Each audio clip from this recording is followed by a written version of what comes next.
Good evening, and thank you for being here today. Thank you for attending. My name is Olivia Uribe Mutal. I am with the City of Solving, and this important meeting was prompted by two factors.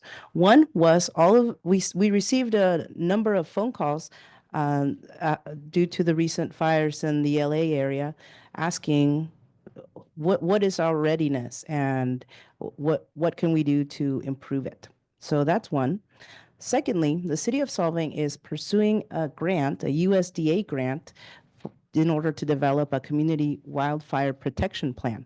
And community engagement is a very important component of a community wildfire protection plan and that grant. So for those two reasons, we're here. Wildfire preparedness is really dependent on three things, three important parts. And one is government agencies must be able to provide resources and coordinate emergency response, which is why we're all here. Secondly, neighborhoods working together need to be able to work together to reduce risks and support each other. And lastly, and most importantly almost, individuals need to take steps to protect themselves, their homes, and their families. And so we have an exceptional panel here today, and we are going to be discussing these 3 points.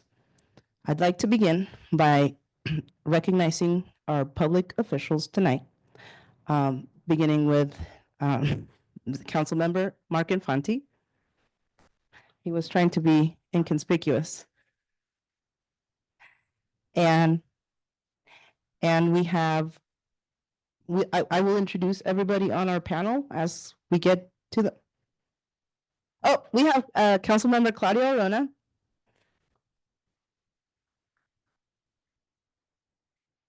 And later on, I will read a statement from the office of Joan Hartman, who was unable to join us. And so the three objectives for tonight are going to be to discuss current wildfire preparedness initiatives. We're going to talk about information and resources available to the community, and answer your questions and listen to concerns about wildfire safety and solving. To that point, we have left a card, 3x5 card, and a pen on each of your seats so that you can write questions, and I will collect them before the Q&A session so that we can ask our panel, and we have additional members that will sit in on our panel. We also have a survey. We will conclude with a survey that is, the link to the survey is on your agenda, and there's a QR code and a link. So, and all of that is going to be, all of that information, your attendance, your comments is going to be gathered and also included in our community wildfire preparedness plan as we develop it. So now I'd like to introduce our city manager, Randy Murphy, to discuss city initiatives.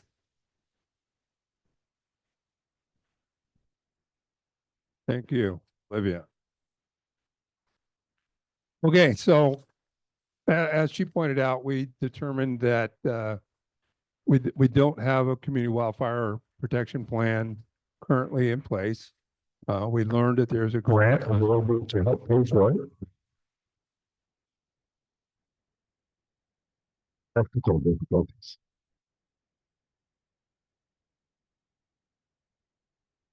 Okay now? Testing 1, 2. Can you hear me now? And because there is a grant available, I believe it closes at the end of the month. So we had to act pretty quickly to have this community meeting. Obviously, the issues recently in LA that made it even more urgent. So that's why we're having the meeting today. We're going to apply for the grant. That grant, once we get it, I'm pretty sure we'll get it. Then will help us be eligible for other grants. As most of you in the room know, there's been a couple of tax measures on the last few years' ballots. We have to measure U passed in November of 22, and then measure E just this last November. Both of those measures, one of the primary concerns that resonated with our residents was the fact that we can use these new funds to help with wildfire mitigation concerns. So idea would be to use some of that money to help leverage the grants, because typically most grants come with some sort of matching. So that's what we're out to do in about 18 months that it'll take to do the plan. And then we'll be able to pursue other grants. In the meantime, we're doing smaller things. We started last week, I believe, doing some work out at Hans Christian Andersen Park to take down some of the weeds. We are in the process now of coordinating with California Conservation Corps to do some of the heavier work in the creek there, Adobe Creek, I believe it is, goes through the park, and removing some of that downed trees. We're also working to get some, it's called a stream bed alteration agreement from the state. That will give us the ability to work in the stream beds, even if they're dry, obviously, well, until probably tomorrow. We'll be able to do work as part of the environmental clearances that we need to do. So we are looking as we move forward with the grants and the plan to collaborate with the community and listen and hear you and ask again. That's some of the survey and questions you'll be asking. You'll be responding to later. So we want to get and have that focus at all times. We're also, if you're not aware, we're getting a new public works director. She starts in 2 weeks, and we'll be able to have more focus that we haven't had in the recent past. The work that's going to be coordinated with the city and with the vegetation management work that we'll be doing, as I already pointed out, work in HCA Park. We'll also be focusing on the gateways into the city. You see a lot of fuel coming into the city from any direction. And that's going to be something we'll be looking at. I already talked about hidden the HCA Creek. Something that may not be as obvious to some.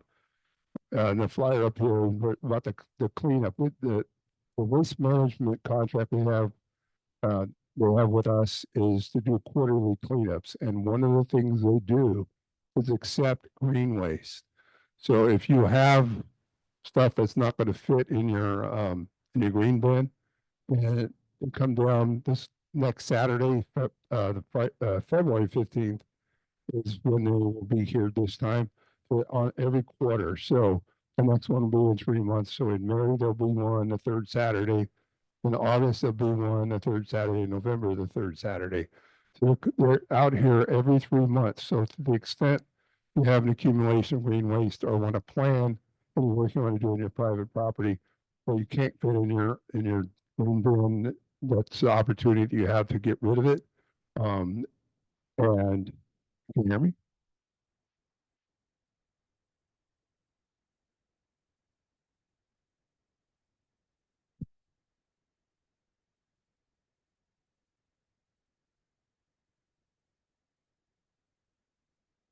Yeah.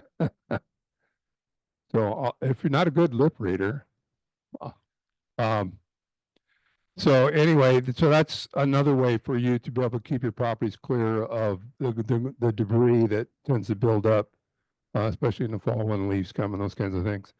For purposes of comparison, I know one of the recommendations we had was for the city to get a chipper and then send crews out to do the chipping.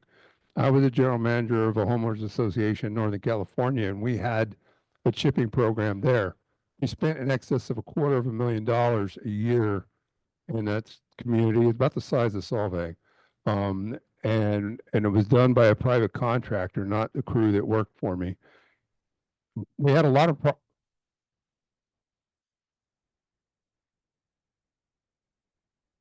um, and there were a lot of issues. People weren't paying attention. They didn't stack it correctly. They were including vegetation that couldn't be chipped. There was rocks, there was metal, sometimes spikes and things. And so it created, it might seem simple on the front end, but as is the case in many situations, the few ruin it for the many, people that don't follow direction. So um, that's why I'm encouraging, if you've got the ability to get it down to the cleanup day, you can get rid of a lot of your debris that way. Um, so again, it's a cooperative effort, as Olivia pointed out. the city has a responsibility, the county has a responsibility, and you individually as property owners have a responsibility to help mitigate the fire risk. And that's part of what this panel is about today, is to educate our current.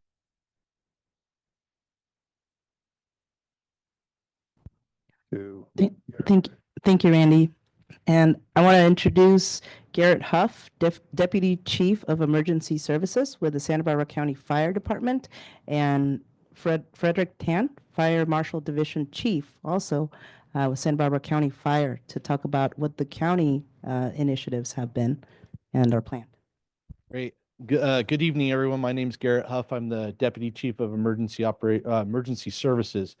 I'm in charge of dispatch, EMS, and logistics on that side of the house of the fire department. But prior to that, I used to work in the fire marshal's office, and I'm not used to speaking with a microphone, so I'm sorry. So I used to work where Fred works now, and so I know a little bit about fire prevention. I wanted to kind of briefly speak on response. So being served by the county fire department, you're served by all the other fire stations around this area as well.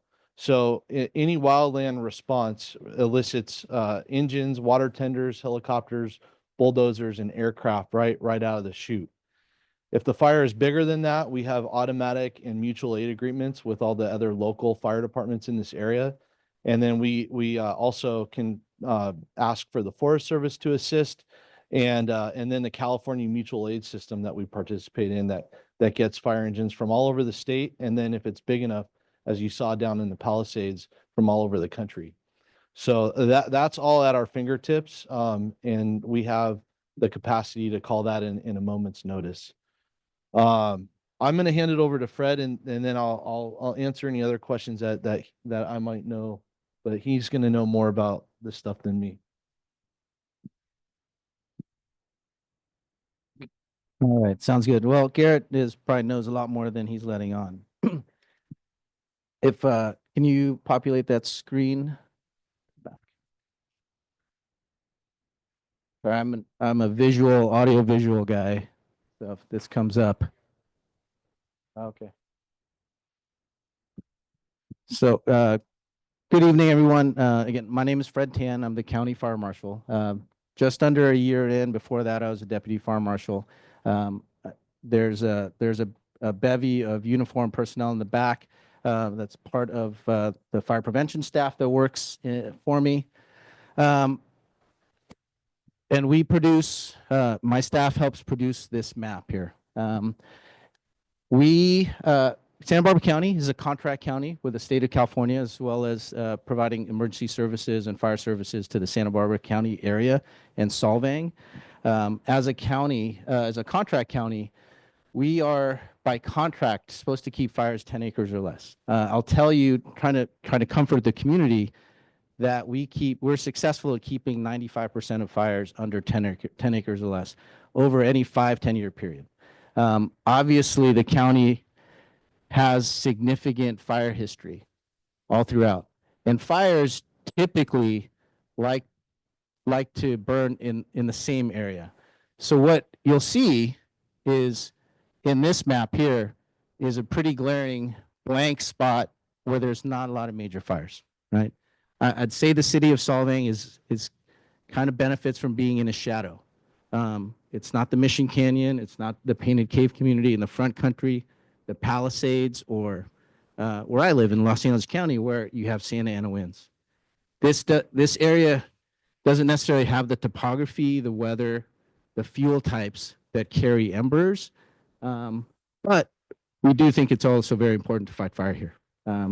So my staff, from the planning side, where we engage with the city to build more resilient communities, more resilient homes, homes with hydrants, addresses, so that we can respond to you quickly. Also, I have a captain here, Tim Gailey. He's our inspection services captain. His staff goes out to businesses to make sure that they, and this building included, meet fire code. I've got 2 vegetation management captains. They both collaborate with this. One of my vegetation management captains, he's listed on the agenda there. He's what we call a pre-fire engineer, and he pretty much studies fire behavior in the county. And he's responsible for the unit fire plan, directly talking with CAL FIRE. We figure out why fires start, where fires start, and then he helps create projects. My deputy fire marshal assists with that, Vince LaRocco. He's been in vegetation management for almost 9 years now. And Jason Sweet, our vegetation, our prescribed fire coordinator. So the things that we've done here to protect this community in terms of vegetation management, we've had a 6-year grant-funded project in the Lompoc Valley area to reduce fuels, to reduce fire size, so that the community won't be impacted as much from fires coming from the west. We're engaging in prescribed fire activities and strategic prescribed fire activities, strategic fuel reduction activities to the north. And then if you've lived here in the last few years, we've had the Spalding Midland Prescribed Fire Project, about 1,600 acres. We have the Sedgwick project adjacent to it, which we'll implement next year because the lake fire burned into it. So we're going to give that area a year to recover. But this community is pretty well served by ag lands, light fuels, and prescribed fire projects throughout the county. So, and it's also protected by county resources. We would have, if a fire starts here in the middle in light fuels, what's going to be really beneficial for this area is that we have 5 county fire, excuse me, throat's a little dry, 5 county fire engines responding, probably be able to get to the fire within 10 minutes, 2 crews can get there within 15, 20 minutes, up to 4 dozers and a Blackhawk that is based right here. And they can get to that fire within 2 minutes.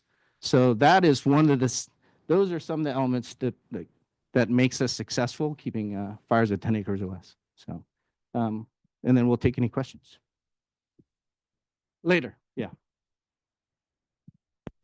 Thank you. And as mentioned earlier, Joan Hartman was not able to attend, but she did send a statement, which I will read now.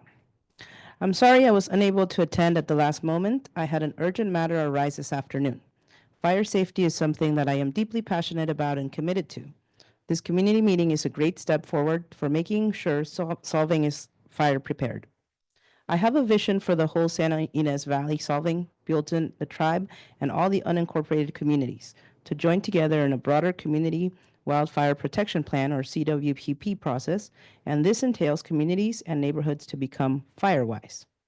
To be firewise means that a community or individual property owner is actively taking steps to reduce the risk of wildfire damage by implementing preventative measures like proper landscaping, defensible space around structures, community education, and coordinated emergency plans, essentially making their area less susceptible to wildfire ignition and spread. Undertaking this effort was an idea initiated by Councilmember Liz Arona.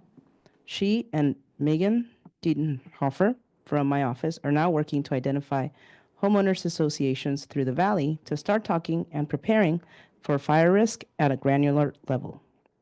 The hope is that the Fire Safe Council can apply for a grant to take this bigger project on. So taking this step tonight is a great first step to kick off these efforts. Please stay engaged as we have more community meetings and activities around these efforts. Joan.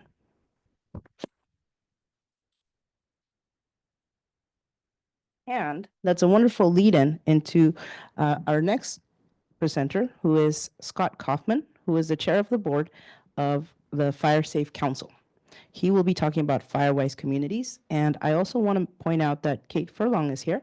She's in the back, and she is the Community Resilience Domain Lead with Santa Barbara Fire Safe Council. Still. Thank you. Okay, and Kate, I'm going to bring you up here in a little bit too, talking about the, she's actually the community lead for the Firewise communities and really can speak wisely on that.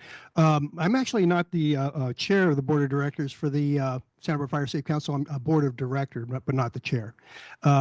And a little bit about my background. I'm a retired fire chief from Carpinteria Fire and was a fire marshal down there a little while ago. And the Santa Barbara County Fire Safe Council is a nonprofit organization. And the idea is, it's everything wildfire prevention.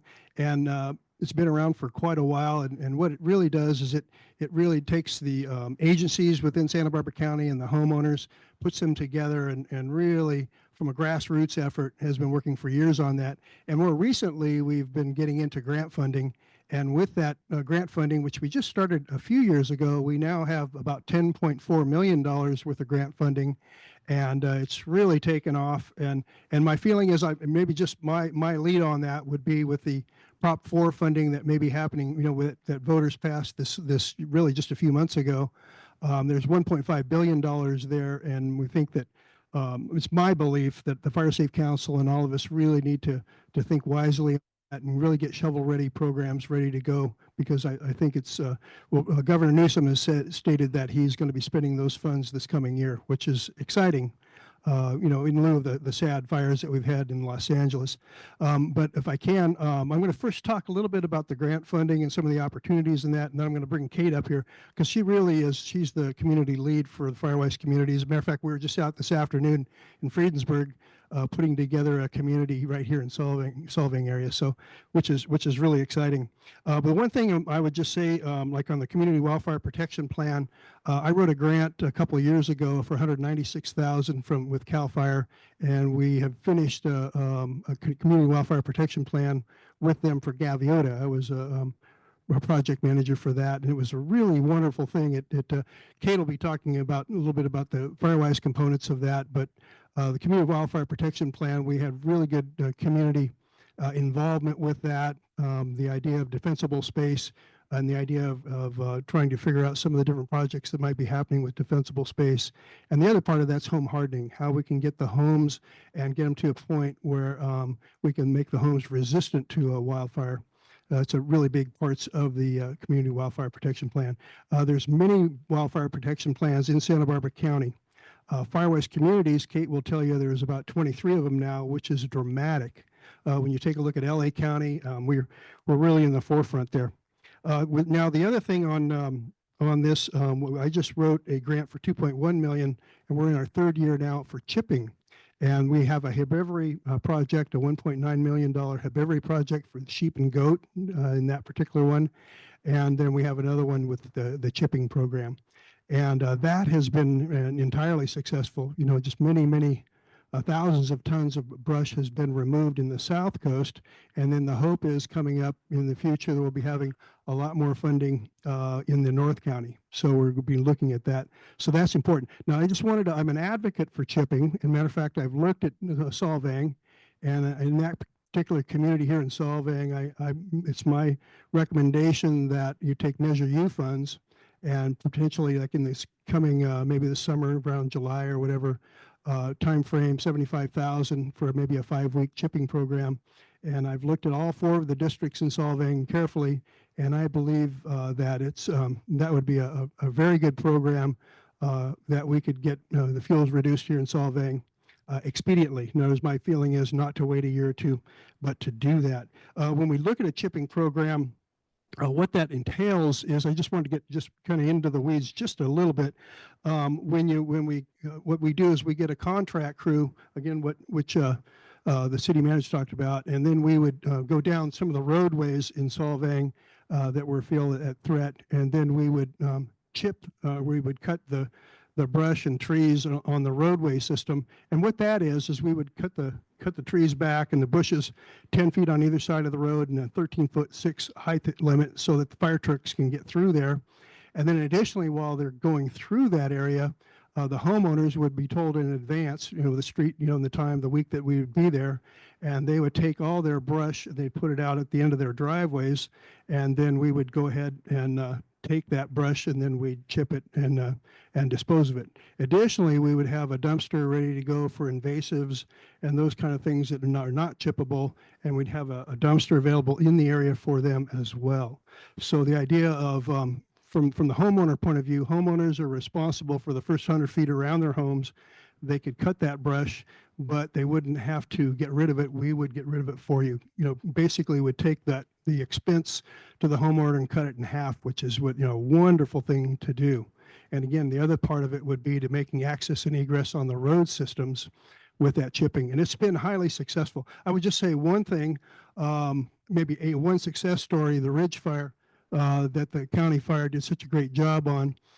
We've got grant funding this last year at the Hollister Ranch, which I'm responsible for. And we ended up doing a lot of the upper roads to the Hollister Ranch. And the county fire ended up having good access to that fire, which was incredibly remote, very difficult fire to put out. And that was a real success story of using grant funds, from CAL FIRE to support, our firefighters doing such a marvelous job to put the fire out.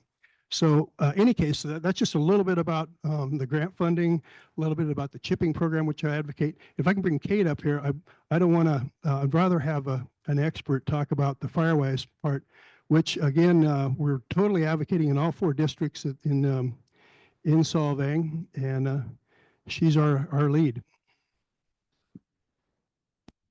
All right. Well, I'll still Fred's spot while he steps out. So again, my name is Kate Furlong. Thank you so much for having me here this evening. So I'm the lead of the Firewise USA program in Santa Barbara County. This is a way for our communities to work together. I like to say that it's an idea for us to reclaim the idea of community. You get to know each other. You understand what your risks are and what your needs are. We can work together. Our firefighters do an incredible job with responding and helping with prevention, but there's only so many of them, and there are so many of us. And a lot of us live in really remote areas. So when you live in a remote area, you have a lot more responsibility. So we have ways to work with you, to work on a plan, to figure out what we can do to make you more prepared, to reduce your risk, and plan for the case of an evacuation. So I have a whole stack of these at the front here, and I have my cards as well. Again, I'm with the Santa Barbara County Fire Safe Council. We have a really great website as well. So if you're interested in learning about home hardening, which is one of the best things you can do to protect your home, is reducing ember intrusion. The #1 cause for homes being destroyed during a wind-driven wildfire is through ember intrusion. So making sure to remove everything from against the side of your home for the first 5 feet and updating those vents that you have, updating the vents that are there, reducing the size to 1/8 of an inch can make a huge difference. It's very inexpensive, and it can make the difference between your house still being there. So we have a lot of really great resources. We have a whole portal on our website. So if you don't feel comfortable with having one of us or the fire department coming around and poking around your property, totally understand. We have that available for you as well. And we're available during the normal office hours, 9 to 5. But if you need us to come out on a weekend and an evening, we're also available for that as well. So we have a lot of great resources, like Scott mentioned. We conduct grazing. Last year alone, we conducted over 650 acres of grazing in Santa Barbara County. We removed 1,200 tons of vegetation through our chipping program. And I helped create 9 new Firewise communities. Now we have 25 in the county. And this is one of the only counties that actually has this kind of program. Firewise is a national program, but we make sure that we're all really connected. We're here for you. This is a full relationship. We're here together. We're working with you because it's ongoing. And Dustin, who's in the back, he and I, we go out and we do the risk assessments together. It's a really great relationship. We work with the fire department. And what I like to say is that it's not that we're trying to say we need to get everything done in a day, because Rome wasn't built in a day. It's all about just shifting the needle, getting us all to be a little bit safer every day, being prepared. We're here to help you. So please reach out. Let me know. I'm very friendly. So yeah, please reach out. Thank you. Thanks, Kate. And thank you, Scott. So next we have Bradley Kirkman, who is going to be talking about functional access and support needs during wildfire emergencies. And he gave me a call today because we were going to have this, and he wanted to be sure that his message is part of our conversation, which it should always be. Hello, you said my name is Bradley. Okay, now my name is Bradley. I'm with the Independent Living Resource Center. We're a nonprofit, and we work with people with disabilities, as well as seniors and aging adults. We do a lot of stuff. I sum it up as if there's a barrier preventing you from living an independent life, we want to help you remove that barrier. So whatever that is, we want to help you remove that. Basic overview of what we do. Me specifically, I'm the Emergency Preparedness Services Manager. And one of the things that I do is I help people come up with their own specific emergency plan. We're all here working on the area's community plan. I think it says it's going to take 18 months. Well, I want to help you come up with a plan, your own personalized plan, hopefully quicker than 18 months. That's a joke. But yeah, that's something that I can do. I can work with you one-on-one as you are help developing your plan. Whether you want to do it on your own, I can meet with you in a small group, whether it's a little small civic group, church group. I can meet with your HOA. But yeah, that's my big thing. I want to make sure you have an individual plan. A lot of our county agencies, they're looking at the big picture. But I want to help you personally, and make sure that you have your plan. I have my business cards with you, and if you have any questions, please let me know. Thank you, Bradley. And now I'd like to introduce Kelly Hubbard, Director of the Santa Barbara County Office of Emergency Management. She and I have had the opportunity to work together a lot because I've been in emergency management, and she is the coordinator of all of the craziness that happens at the EOC when things happen in this county. So we're very lucky to have her come talk to us directly about what we as individuals can do about emergency preparedness. Thank you, Olivia. And I apologize if I've been on my phone a little bit. We're preparing and getting ready for the incoming storm, and I'll talk a little bit about that. I know that's not what tonight's about, but I'm sure community members would appreciate having some of that information while you're here. I was asked to talk about a few things, and so I'm going to start with emergency alerts. We have our system called Ready SBC Alerts. You would be able to register for that system by going to our website at readysbc.org. And a couple things that people don't realize about the registration system. First, you want to, when you put in your address, it's a little bit like when you're ordering some products online. And when you're going to hit and you put in your address and it says, do you want to correct your address to this? Right? And they want to correct your address to the recognized U.S. Postal Service address or to the recognized address that their mapping system uses.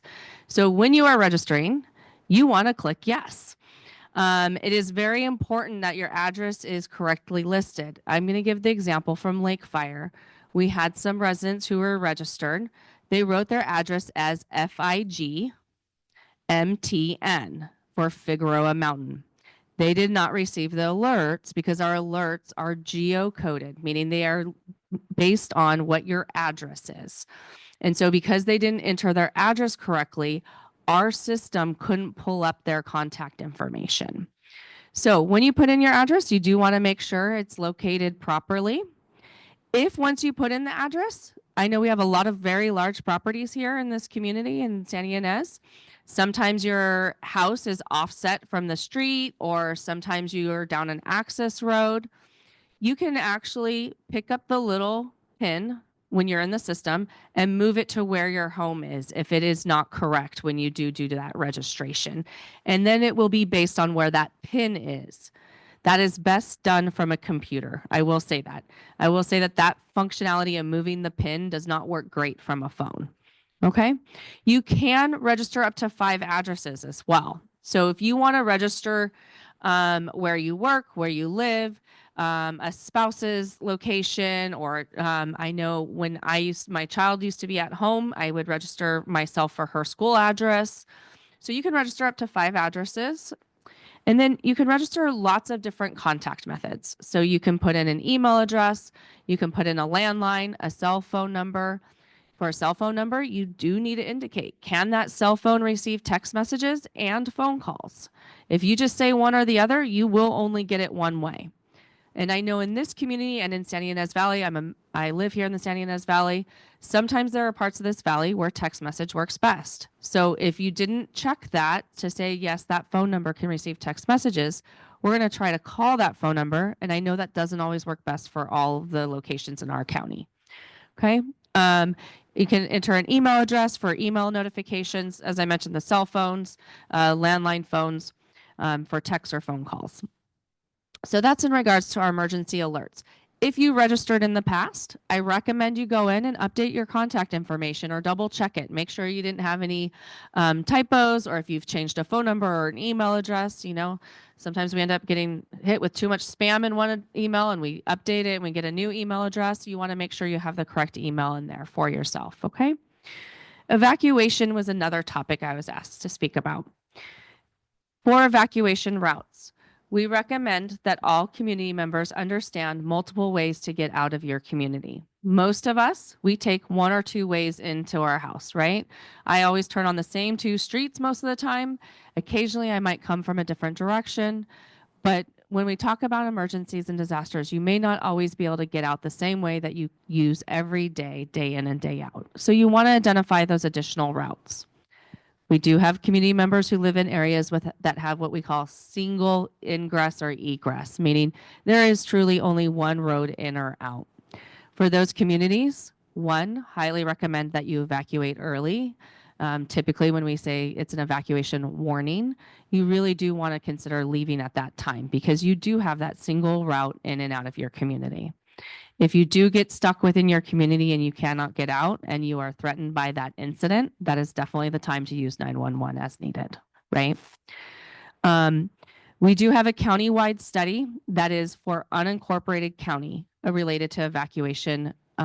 This is a new statewide requirement. When a county or municipality does an update to their general plan, including their safety element, they have to do an evacuation study. It is a study, not a plan. It looks at various communities and what their concerns or issues may be related to evacuation. So that does not necessarily cover the city and community of Solvang, but it does have some elements or aspects that are outside of the city. The city will have to go through the same process when they do update their safety element. In terms of evacuation plans, our county does not currently have evacuation plans that are specific to communities. We have general all hazard protocols where we work together. All of these partners we have up here, including Bradley, the partners that we have in the audience that are here, the sheriff's office and others. We work with these agencies on a regular basis to make sure that we are coordinating how we will work together when there's an evacuation that's needed. We talk about what transportation might be needed. We work with SBCAG and other access and functional needs providers of transit. We talk with people like air quality control and different agencies that you might not be thinking of. I have over 100 on my list that we coordinate with on a regular basis. This week for the rains, we've been talking to all of them since Saturday on a daily basis. So we will work with those groups when there is an evacuation needed as appropriate, and we will coordinate and help provide as much service to the community as we can when it's needed. Want to talk a little bit, I was also asked to talk about the various types of protective actions that may be issued in an emergency. So there's generally three of the big concepts that we use: evacuation warning, evacuation order, or shelter in place. These are used differently at different times, but evacuation warning is exactly that. We are telling you to be heads up, paying attention, listening to the news, listening to the radio, have your phone turned up, don't put it on silent that evening, okay? Have your go bag ready or have your emergency kit available. If you have, during evacuation warning, if you have large animals, this is the time we recommend you evacuate. If you or anyone in your household would need additional time to evacuate, maybe you are dependent on public transit, maybe you just move a little bit slower. Maybe my grandmother lives independently and her caretaker that comes during the day evacuates her. It was scary. She was part of one of the LA fire evacuations and I was coordinating with her caretaker. Can you get to her or are too many roads shut down? We need to know because my dad, who was on the other side of two of other LA fires, would have been the one who needed to mobilize to try to get her out. So those are the kinds of things that if you are in that evacuation warning zone, that is the time to leave, even though it is only a warning.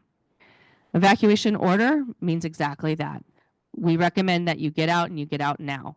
This is not the time to put together your go bag or to grab your personal belongings. Those should have already been packed. They should have already been ready. There are times where, unfortunately, we do go straight to order. We try not to ever be in that situation, but there are emergencies that come to us that we are not prepared or do not know that they were going to occur, right? So in those times, still, same concept. You may not be able to have time to grab those items. It is time to go when we put that evacuation order in place. At any time that you feel at risk, whether we have issued those evacuation orders or warnings, you should leave. If you are at risk, you feel you're at risk, you're uncomfortable, do not wait for someone from emergency services, from the sheriff's office to knock on a door, from fire department or office emergency management to notify you. Please, at any time, if you feel you're at risk, please take action and leave or take the appropriate action that you may be needed. The third one that we typically use is shelter in place. This gets a little nuanced when we have something like a debris flow or flooding. We might say go to an interior room or an upstairs floor if you have one, versus like a tornado, an interior room. And yes, we have been having tornadoes in our county in the last couple of years. Unfortunately, not significant or too significant so far. So shelter in place, though, is exactly what it sounds like. Depending on the incidents, for instance, if it's a hazardous materials event, we may also make recommendations like closing your windows, turning off your air conditioner, your exterior air filter, fan, those types of things. That might also be included in a shelter in place type recommendation. Those are the three major ones that we use in various disasters. There are other protective actions we may make at various times, but those are the three big ones. Those are statewide agreed upon terms with statewide agreed upon concepts of who should take action in those circumstances. I want to talk for just a quick moment about this week's storm. We are expecting rain to start this evening, really tomorrow morning, but very, very early. It should be light, relatively light to moderate. Let's see, Tuesday. Sorry, been working through the weekend. Tuesday. And Wednesday, still light to moderate. Thursday is the day that is of our biggest concern. National Weather Service has gone back and forth a little bit on the timing of that period of concern. So I would really encourage you to just be aware and really paying attention throughout all day Thursday. Right now, they are saying around 10 a.m. to 4 p.m. being the greatest period of concern. We are expecting for those rain rates to be in the order of potential to cause debris flows and flooding within the lake fire burn area and some properties or areas immediately outside of that burn scar that we have identified. That is all on a map on readysbc.org this evening.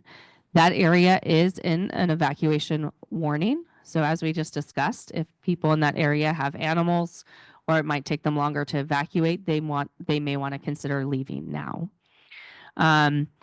Tomorrow we'll continue to meet, and as I mentioned, we've been meeting with all our partners since Saturday regarding these storms. We'll continue to meet and evaluate any other needs or any other evacuations or protective actions that may be needed by this community or others as the storm progresses and comes into this community and others. It is a county-wide storm. Last item, preparedness. So I love talking about emergency kits. I know they're hard to do. I love talking about go kits. There's a difference between an emergency kit and a go kit. An emergency kit is what you're going to want at home for something like an earthquake. So that's having your food, water, first aid kit, knowing how to turn off your gas and utilities and having the right tool to do that. Your go kit is what you need when you're going to evacuate, and that's your 6 Ps.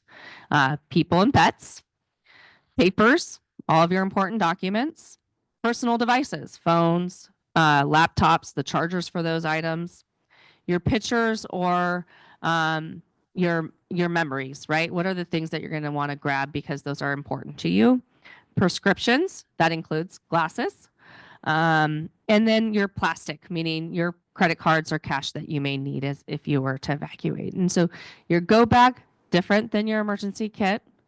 But as mentioned earlier, do what you can when you can to prepare those items. Obviously, you're not going to keep your personal pictures and memorable items in a go bag every day, 365, right? but you can put together and know where those things are and know how you would go about grabbing those. If you have small pets, knowing where the crate or the leash or the things that you might need to evacuate those animals, right? One of my things that I just really always want to emphasize is knowing your neighbors. One of the best things you can do for preparedness is knowing your neighbors, talking to your neighbors, knowing which neighbor. My daughter was a latchkey kid. Not everyone knows that term anymore. She got herself up in the morning in junior high. She walked herself to school and she walked herself home. I had multiple neighbors who knew that and knew that I would need assistance if something was to occur. So knowing your neighbors, knowing who's going to need additional help, knowing who maybe uses a hearing device and might not hear an alert in the middle of the night, knowing who else might need just that little extra hand or help, or if that's you, and talking to your neighbor and letting them know that that's you and that you might need some additional help.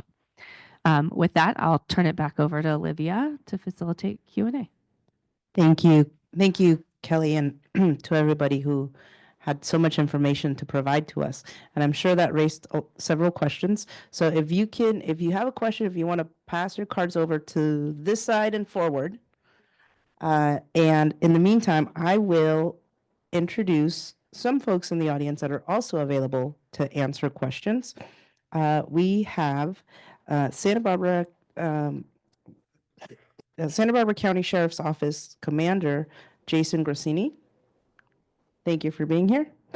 We have our Parks and Recreation Director for the City of Solvang, Jenny McClure. And we have our Utilities Director, Jose Acosta. So thank you for also being here, willing to answer questions.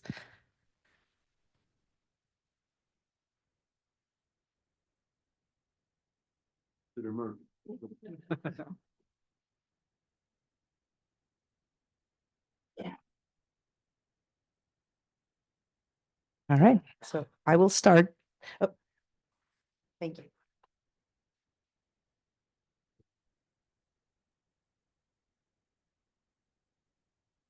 Okay. First question, please, this is for Fred Tan. Please define colors used on slide. Find the colors used on the slide. Yeah, I think we're pretty simply the colors are used to differentiate the different fires, but they're also the era of the fires, like when they happen. So we have a color code here. So I don't necessarily have the legend, but that's truly what it is. You know, we see the Thomas Fire here, which occurred in Ventura County in 2017, burned about 80,000 acres in Santa Barbara County, crossing from Carpinteria to Montecito into close to Mission Canyon above it. I'll tell you that we have a lot of targeted, with the op area, a lot of targeted community fuel reduction work up there with Montecito, Carp, and ourselves involved. And through that work, we're able to, you know, unfortunately, people still lost homes to a minimum, right? I think it was 8 homes that were lost for the Thomas Fire that came into the county. Lake Fire, because of some of the things we did up there, also Student Nature and Zaka Fire. These are some of the newer fires, kind of the purplish blue colors. 3 buildings were damaged or destroyed there. So, you know, if we're doing what we're supposed to do, we can keep fires. We're going to have to live with wildfire in this state, but we can live with fire. We'll live with wildfire, survive it, and come out a little stronger ahead. Right? So.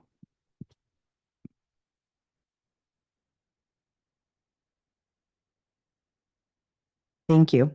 The next question, I feel like this is a softball. How do we start a Firewise community? Okay.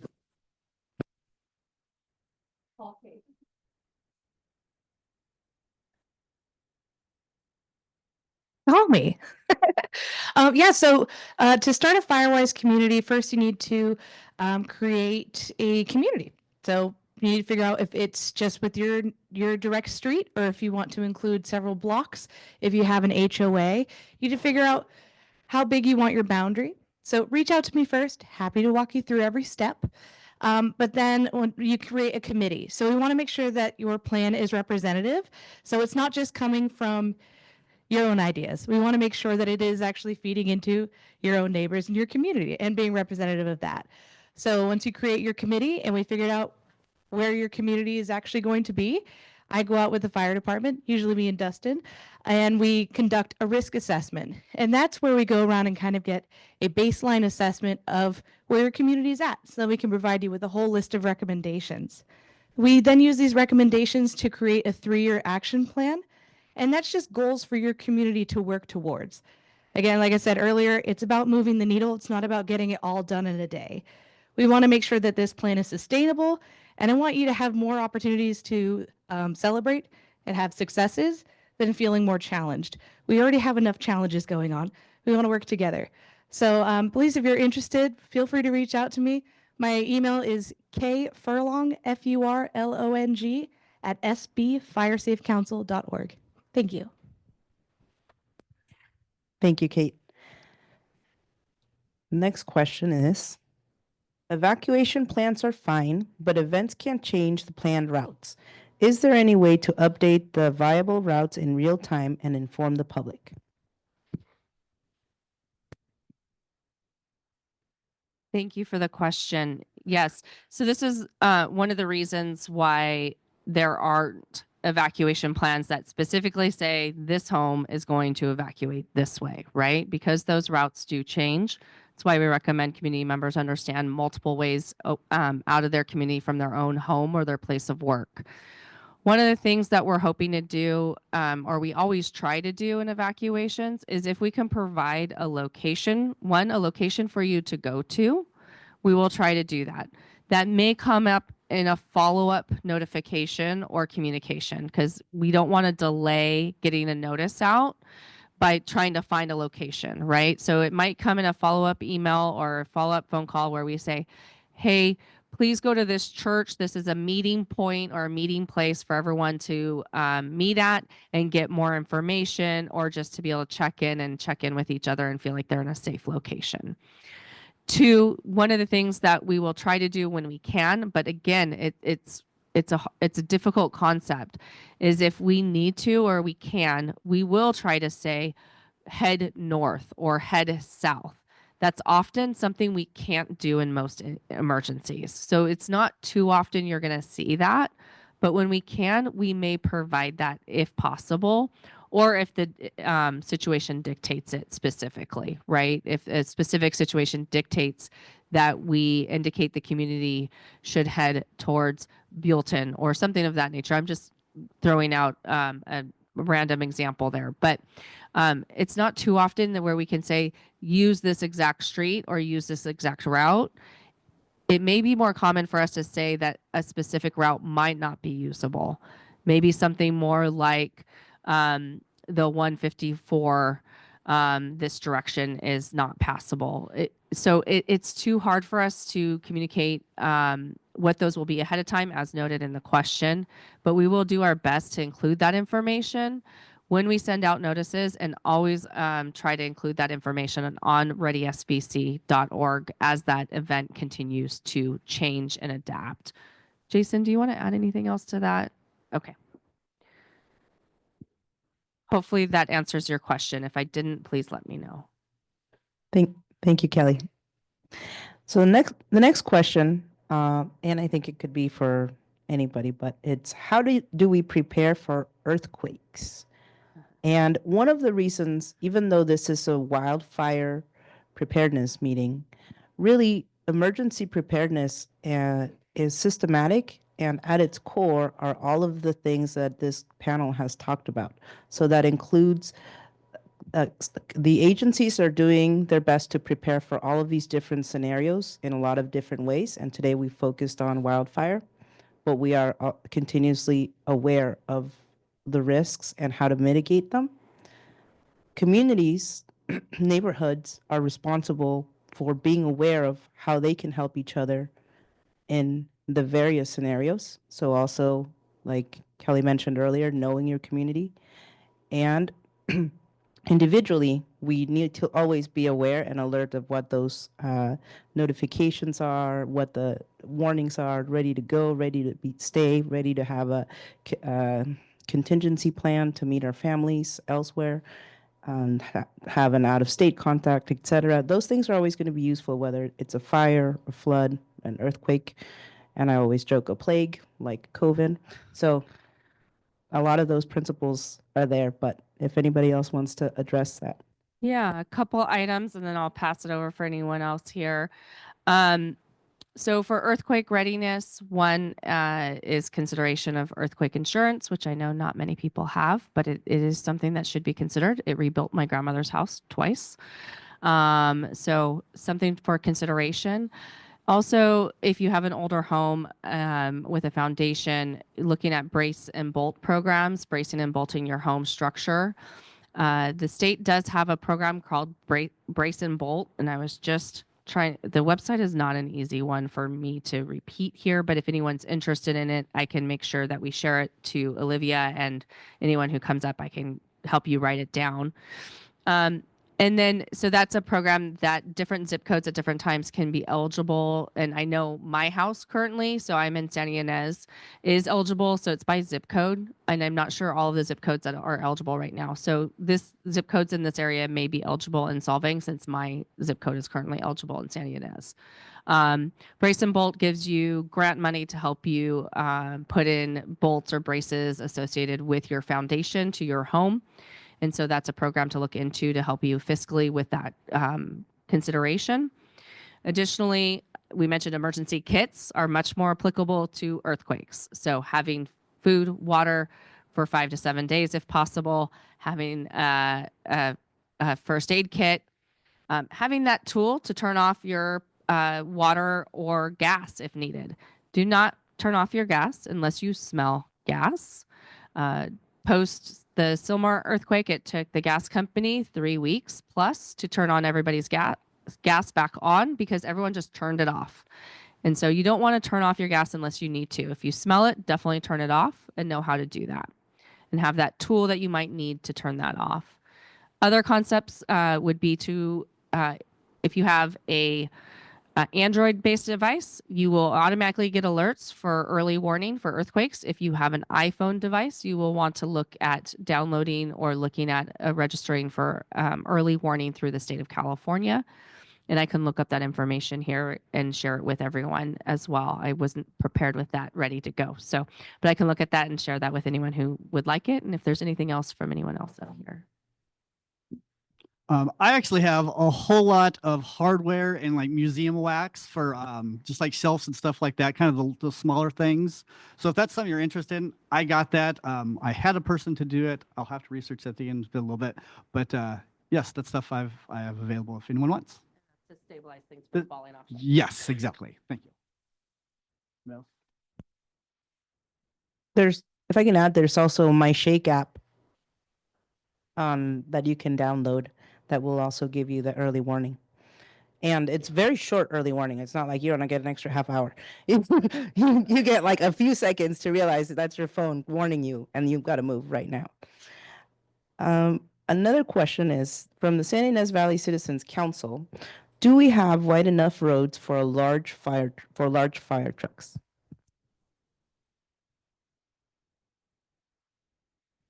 That would probably be a good softball. So for me, but Vince and I and my staff, Jason and Dustin, I'm going to call those names out because they deserve a lot of credit. But during the lake fire, we drove a lot of roads. My planning and engineering staff, they go out during development, and some of the other canyons that where communities have been developed, and we're out there. Asking people and requiring people to widen roads. But in the San Ynez Valley, I would say overall, yes, there are wide enough roads for fire engines to go through. In the state, the state requires roads to be 20 feet wide with shoulders. That allows for fire trucks to get in while people are coming out.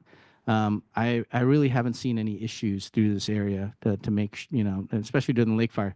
This community has been tested with the lake fire, the Alisal fire, the Whittier fire, and has come out pretty well. Fire engines have been able to get through, through almost everything. So it's been really good. And I think I'll add one thing. So in the last few years, there's and most people probably haven't heard about it, but it's the fire risk reduction communities. We're the first county to have made that list, and we have made that list twice. County planning has taken the lead on that, but that's a collaborative effort of fire code amendments. We have a more stringent fire code here in the county that qualified us. Activities in the cities, the local jurisdictions, activities that we've taken as a community that benefits the overall county, that we're a fire risk reduction county. This next iteration, we're still getting details of it, but making that list should qualify homeowners for, quote unquote, don't, we're still getting information. Where's wood? I need some wood to knock on. Yeah, okay. But is supposed to qualify us for discounts on insurance and things of that nature. So we're going to put a lot of effort in that to qualify, but that is a really, really good, yeah, and insurance, I get that a lot. So, but we are a fire risk reduction county. So it means that we're doing a lot in this county, and everyone, and your stakeholders here are really taking, and you guys are out there doing what you have to, I wanted to give kudo to Santa Barbara County Fire if I could. I'm, again, a retired fire chief from Carpinteria Fire. And I was on the committee when Fred and their staff ended up getting the California Fire Code, the 2022 version, established with their local amendments. And I really had no comments because it was so well written. These guys are doing an outstanding job. I would say, do we have a real big fire threat, a wildfire threat in Santa Barbara? Yes. But with the Building Code 7A and with all the work that Fred's doing, that's one of the areas that is really tight, really, really well done. So I just wanted to commend County Fire for doing a great job on that. That's not an area to worry about. The codes, I think, are really there. The community efforts and stuff that we're working on is stuff that we have to plan. But I just wanted to give a commendation to Santa Barbara County Fire for doing a job well done.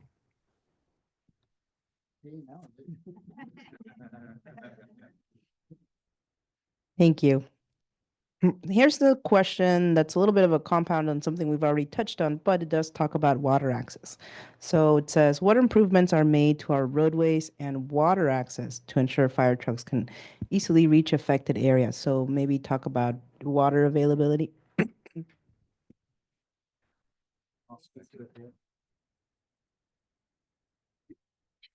Jose Acosta, I'm the utility director here with the city of Solvang. We do have adequate fire supplies. What we do every 5 years is we do a hydraulic model of our system. That hydraulic model will analyze our system for water main sizes, if we have insufficient sizes in our mains or mains that need to be upgraded. It also identifies hydrants and their flows from each hydrant. It'll identify if there's a hydrant that can't provide adequate flows at a minimum pressure. That minimum operating pressure needs to be at 25 PSI. It also identifies some of our pressure pump stations and if they need upgrades. So the city's continually working at upgrading our CIP plan. We've started upgrading some of our main lines in the city. We've also added some hydrants that were needed throughout the city, and we upgrade our hydrants regularly with our CIP plan. Some of the other areas that we're looking at improving on are water supplies. We've identified some local sources where we can possibly add some wells, which will increase our water supply for the city, and also upgrading our water storage facilities. Some of our reservoirs are smaller, and so we're looking at adding some water supplies and some storage supplies there as well. So Thank you. Did you want to add something? The only thing that I would add to that is that all of our fire engines carry 500 gallons of water on them. So every fire engine that comes has that. And then we also have a fleet of water tenders that carry more water. So we send those. There's the closest one is in San Ynez, and there's another one in Gaviota. That's another 1,500 or 3,000 gallons of water that come with us. So that just adds to the water supply. I do want to add, I worked, prior to coming to this county, I was an emergency manager for the water utilities in Orange County. And I know this question is probably based on what we saw in Los Angeles and some of the water shortages that occurred there. regardless of all of the work that Jose has done and the amazing efforts of all of our water utilities, there are certain conditions where it just doesn't matter how much water we have. We can have way more water and it still comes down to the conditions of the fire. And if it's a wind-driven fire with significant considerations, like Los Angeles experience, where it's the hurricane force winds, our water systems are going to be there and they're going to be doing everything they can. The water utilities are one of the agencies that we, myself, Office of Emergency Management and Fire coordinate with on a regular basis. But there are still going to be conditions where sometimes that's just not going to be enough simply because it is too great of an incident.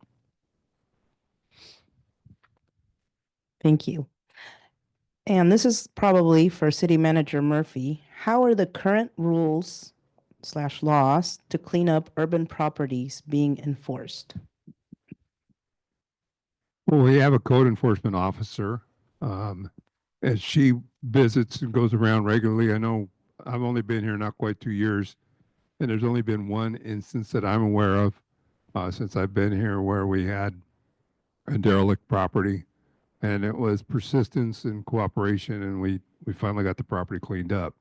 So that had to do with like hoarding and issues within the home. As far as in the yard itself, again, we have codes and things, and we do routinely reach out if necessary, but I'm not aware of any instances in the 2 years I've been here. Thank you. Where are our evacuation centers in Solving?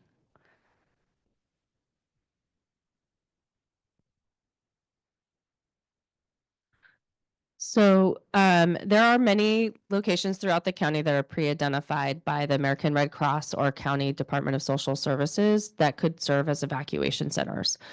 We don't necessarily say, here are the ones that will be used every time. Again, dependent on the circumstances of the incident. One that is commonly used is our center right over here on 246, the Solving Veterans Hall. And so that is a common location, often used in our community. We do have supplies that are stored in that area and are ready to go, which is very helpful. So it makes it nice and easy to set up. But it could move to different locations as well. We have a couple churches in the valley who are very interested and willing to support on a regular basis. Some other school sites that are interested and willing to support on a regular basis. And multiple agencies have contracts or MOUs, memorandums of understanding with those locations so that we can set them up as needed based on the incident that occurs. But the Veterans Hall is the most common one that we use. Right. I was You're gone. I was going to point out that obviously the Veterans Hall may not be the place to go if there's an event here in town. I mean, the direction could be to evacuate. So don't assume that's where you'll go every time there is an order to evacuate. How quickly can residents evacuate, or will traffic congestion delay their exit? So that is something that when the city goes through their safety element update as part of their general plan, they would be evaluating and looking at as part of that required element through the state's new laws. And I don't know when that's on schedule for the city. Well, the general plan was just updated, but we're updating the safety element, so we're eligible for whatever that AB assembly bill was that gives us ability to get 100% reimbursement. But the county's in the process of updating the evacuation map. Genesis is a program. We've been working with the sheriff's department, and there'll be, the idea is where there's concentration in the population, and they would be ordered out sooner to have a smooth transition or, as far as evacuation is concerned. And that also goes back to what Kelly was talking about a while ago.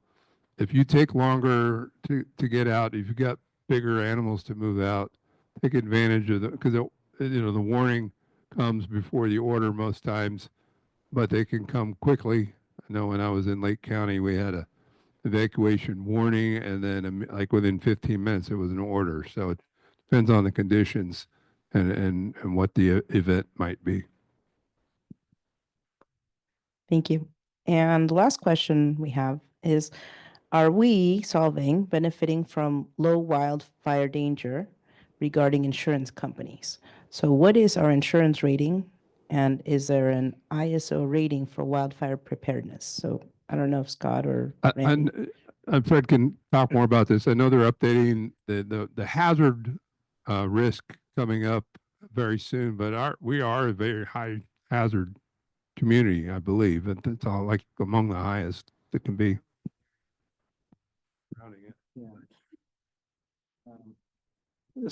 So by ordinance, CAL FIRE is required to every 5 years determine fire hazard severity zones in the state.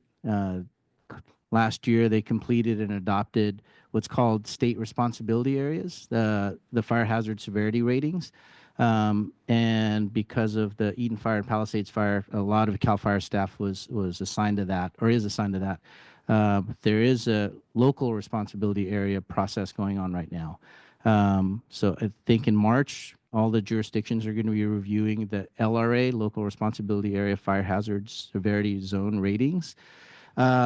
It should be noted that, and it's probably splitting hairs a little bit, but I've had, a lot of fire marshals and agencies. We try to educate insurance companies here. The hazard of a certain area might be, it's more likely to have a fire there, like open land. You're more likely to have a fire there, maybe because proximity to power lines or roads or whatnot. And that's why we focus a lot of our fuel reduction effort on roads with county roads and all our partners, Fire Safe Council included. That's the part. Our combined mission as a community is now to reduce the risk to our structures and homes, right? Create defensible space around your structures in a slow, methodical way. If you don't have the financial means, I know I don't, like to do it all at once, but slowly but surely harden your homes and then get it ready, so that we can live with wildfire. But if we can reduce the risk in the community to the homes and the structures, that's what the insurance companies are rating. Someone alluded to ISO rating.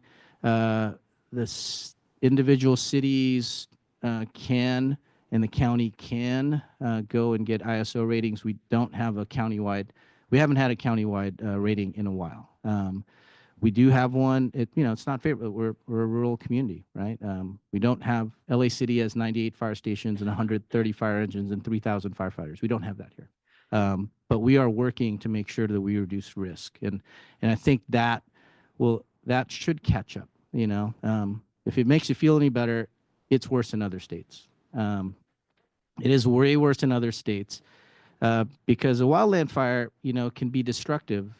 The Palisades fire has had the footprint of the Palisades. There's been fires there before. The Painted Cave fire in 1990, 4 miles in 4 minutes, or 4 miles in 4 hours, burnt 660 homes down.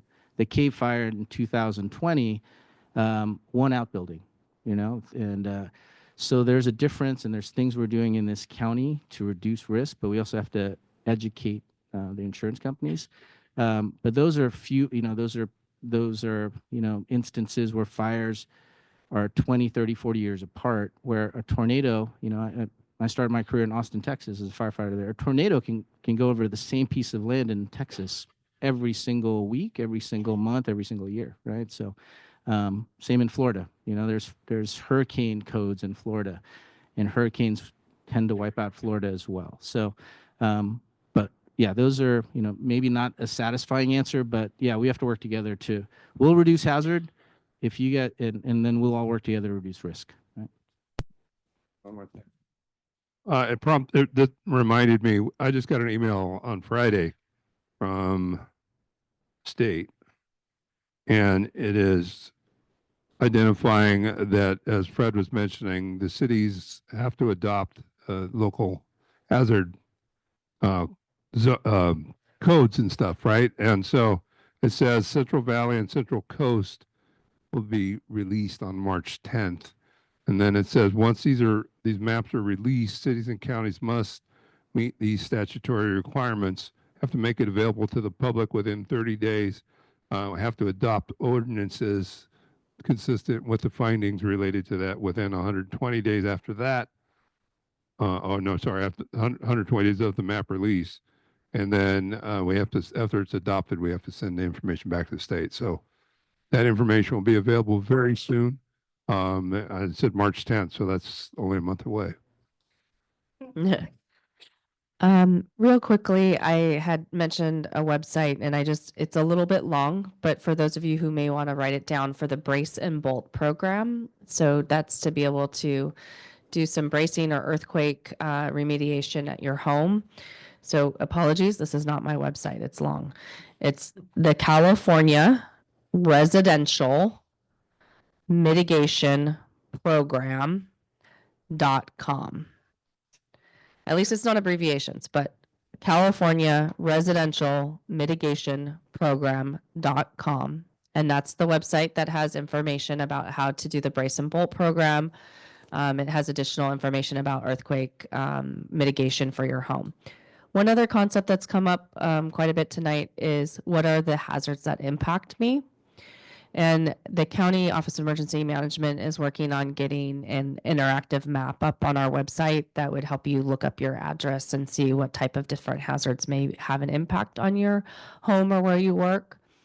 But meanwhile, the state has a website. And so if you're interested in looking up your own address, that website is myhazards.caloes.ca.gov. And again, that's myhazards.caloes.ca.gov. And you can put in your own address and see whether you're in a liquefaction zone, an earthquake zone, fire zone, flooding, all of those different considerations. Maybe just one other comment was for the Firewise communities. If you have a Firewise community, if you're in a Firewise community, the insurance discount, there's numerous insurance companies that will provide the discount. Typically what you have to do is you are in that community, let you identify your insurance carrier, and then you'll get a certificate that Kate will send to you, and then that insurance certificate will give you potentially 10, 15% discount, or it's different discounts depending on the insurance carrier. But many of the carriers will do that. I know my carrier gave me a 10% discount. So in any case, a good kudo for Firewise communities. Thank you. And I wanted to share that we did a flash vote survey. I don't know if any of you took it this past weekend. We did a flash vote survey and had 141 responses, which is not a lot given that we have 6,000 people in our community, but it's a good amount. It's a good response for like a quick survey. And so some of the questions we asked were: to protect yourself and your family in a disaster, which of the following steps have you taken to prepare, if any? And so the top one was signed up for notifications. So yay. The second one was purchased insurance. And the third was packed a go kit. Then we also asked, which of the following emergencies or disasters are you most concerned about in solving, if any? Let me scroll down. Oh, yes. You can respond more than once. So most concerning emergencies or disasters for our community are wildfire, number one, extended power outage, for those of us who remember 3 months ago, and earthquake. And we asked, because it's important to know how does our community like to receive information, so we asked, how would you prefer to receive critical information during emergency disaster? Choose up to 4. And most individuals responded with an automated, with a text message, followed by automated call and email. So that different communities tend to have different demographics, I feel. And last but not least, we asked, creating defensible space around your home can protect you from wildfires. This includes clearing leaves and brush and keeping anything else that can catch ember and burn at least 5 feet from your house. Have you taken any steps to protect your property from wildfires by creating defensible space around your home? And 100 respondents said yes. So 100 out of 141. So that was really good. So as we conclude tonight's town hall, I want to thank each of you for being here and participating, having this crucial discussion in our community. Your engagement tonight supports all of the work that we are doing. It supports a community wildfire protection plan and strengthens our preparedness as a community. I want to give special thanks to all of the individuals who attended from various agencies and provided a lot of their knowledge, and really they're all public servants and they're here because they just care about the community. And we've heard about the many ways government agencies can help, the way neighborhoods and individuals can work together to prepare to prevent wildfires. And I would encourage you to take action on 4 things that we've learned. So one would be to complete the survey that's on your agenda. There's a QR code, there's a link to it. That information will be gathered, and for us as we put a wildfire protection plan together and also the grant. We also want to just get information from you so we know how to contact you, what concerns you, etc. Sign up for alerts at readysbc.org if you haven't already. And of course, these will be just about general emergencies, not just wildfire. Consider joining or starting a Firewise community. Talk to your neighbors about it. Create a family emergency plan and a go bag and a stay kit. And most importantly, share this information with your neighbors. We have this group here tonight, but we don't have all of Solving here tonight. But we could if all of you just share the information with those around you. So just make it a point to share whatever your highlight was. And this recording will be available on our city website, on our YouTube channel tomorrow, and we will put together all of the resources so you can download them off the city page. And thank you for being here tonight. And together we're building a more resilient Solving. So thank you. Before you guys leave, take one of these booklets, Ready, Set, Go. It talks a lot about what we talked about tonight. It talks about defensible space, things you can do to harden your home, has checklists like what Kelly talked about, the things that you should prepare, emergency kits versus go kits, the 6 Ps, all of that information is in this. Please take one.